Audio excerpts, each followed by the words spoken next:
റെസിപ്പിയാണ് കേട്ടോ. അപ്പോൾ മൂന്നും അൽഹംദുലില്ലാ മാഷാ അല്ലാ അടിപൊളിയായിട്ട് വന്നിട്ടുണ്ടായിരുന്നു. പിന്നെ യൂഷ്വലി ഞാൻ ചെയ്യാറുള്ളത് ബ്രൗണി കേക്കി ടൈപ്പാണ്. ഇപ്രാവശ്യം ഞാൻ ചെയ്തത് ഫഡ്ജി ടൈപ്പാണ് കേട്ടോ. അപ്പോൾ അടിപൊളിയാണ്. അതിനുള്ള ആവശ്യമുള്ള സാധനങ്ങളാണ് കേട്ടോ ഞാനിപ്പോൾ കാണിച്ചുകൊണ്ടിരിക്കുന്നുള്ളത്. ഇപ്പം നമ്മൾ 100 ഗ്രാംസ് കൊക്കോ പൗഡർ എടുക്കുന്നുണ്ടെങ്കിൽ 50 ഗ്രാംസോളം നമുക്ക് മൈദ എടുത്താൽ മതി കേട്ടോ.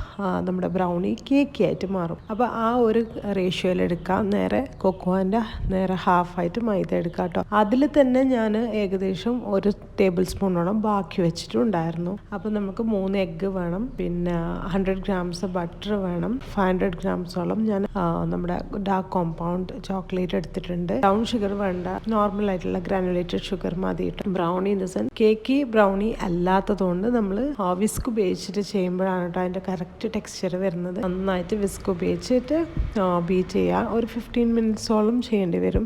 അതിൽ പഞ്ചസാര ഇട്ടിട്ട് ബീറ്റ് ചെയ്യുക. അപ്പം നമുക്ക് നല്ല ഫ്ലഫി ആയിട്ട് കിട്ടും കേട്ടോ എഗ്ഗ്. അപ്പം ആ എഗ്ഗിൻ്റെ ആ ഒരു സോൾ സ്മെല്ല് മാറിയിട്ടും കിട്ടും. മീൻ വയൽ നമ്മൾ ഡബിൾ ബോയിൽ ചെയ്തെടുക്കുക. 100 ഗ്രാംസ് ഓഫ് ബട്ടറും പിന്നെ 2 ബാർ ചോക്ലേറ്റും കൂടെ നന്നായിട്ട് മെൽറ്റ് ചെയ്തെടുക്കുക കേട്ടോ. അത് നന്നായി ചൂടാറിയതിന് ശേഷം മാത്രം ഈ എഗ്ഗിലേക്ക് ആഡ് ചെയ്ത് കൊടുക്കുക, അല്ലെങ്കിൽ എഗ്ഗ് കുക്കായിട്ട് വരും. അപ്പോൾ പിന്നീട് വിസ്ക് ഉപയോഗിച്ചിട്ട് അതൊക്കെ മിക്സ് ആക്കി എടുക്കുക. പിന്നെ കുറച്ച് ചോക്ലേറ്റ് എസൻസ് ആണ് കേട്ടോ ഞാനിതിൽ ആഡ് ചെയ്ത് കൊടുക്കുന്ന. വാനില എസൻസിനേക്കാളും കൂടുതൽ ടേസ്റ്റ് ചോക്ലേറ്റ് എസൻസ് ആണ്. ഇനി നമുക്ക് ഡ്രൈ ഇൻഗ്രീഡിയൻസ് ആഡ് ചെയ്ത് കൊടുക്കുക. കൊക്കോ പൗഡർ 100 ഗ്രാംസ് ആഡ് ചെയ്ത് കൊടുത്തിട്ടുണ്ട്. പിന്നെ ഞാൻ പറഞ്ഞു അത് 50 ഗ്രാംസോളം മൈദ എടുത്തിട്ടുണ്ടെങ്കിലും അതിൽ 1 ടേബിൾ സ്പൂൺ ഞാൻ മിച്ചം വെച്ച് ബാക്കിയൊക്കെ ആഡ് ചെയ്ത് കൊടുത്തിട്ടുണ്ട്. പിന്നെ ഇനി ഡ്രൈ ഇൻഗ്രീഡിയൻസ് ആഡ് ചെയ്ത് കൊടുക്കുമ്പോൾ ജസ്റ്റ് ഒന്ന് ഫോൾഡ് ചെയ്തെടുക്കുക. സ്പൂണോടോ പിന്നെ സ്പാറ്റുലയുടെ മാത്രം ഫോൾഡ് ചെയ്തെടുക്കുക കേട്ടോ, വിസ്ക് ഉപയോഗിക്കാതെ. പിന്നെ അത് കഴിഞ്ഞിട്ട് ഗ്രീസ് ചെയ്ത പാനിലേക്ക് ഇത് ഒഴിച്ചു കൊടുക്കുക. 45 മിനിറ്റ്സ് ലോ ഫ്ലെയിമിലിട്ട് നമുക്ക് കുക്കാക്കി എടുക്കാം. ഞാനിപ്പോൾ സ്റ്റൗ ടോപ്പിൻ്റെ മേലെ തന്നെയാണ് ചെയ്തത്. ഇനിയിപ്പോൾ ബാക്കി വെച്ച ചോക്ലേറ്റ് ബാറില്ലേ അത്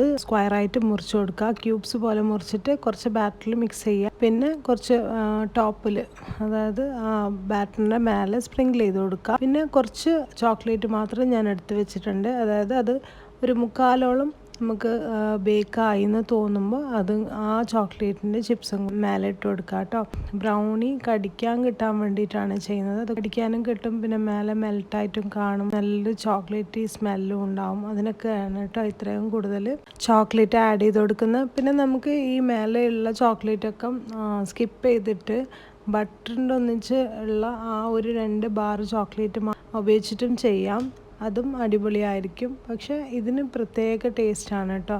കുറച്ച് മെൽട്ടായിട്ടും കുറച്ച് ക്രഞ്ചി ആയിട്ടും ഒക്കെ ചോക്ലേറ്റ് ചിപ്പ് കടിക്കാൻ കിട്ടും. പിന്നെ എന്തെന്ന് വെച്ചാൽ ഞാനിപ്പോൾ ഇത് ഡാർക്ക് ചോക്ലേറ്റ് ഉപയോഗിച്ചാണ് ചെയ്തിട്ടുള്ളത്. ഇവർക്കൊക്കെ ഡാർക്ക് ചോക്ലേറ്റ് ഇഷ്ടമാണ്. അതുകൊണ്ട് എല്ലാന്നുണ്ടെങ്കിൽ മിൽക്ക് കോമ്പൗണ്ട് വെച്ചിട്ട്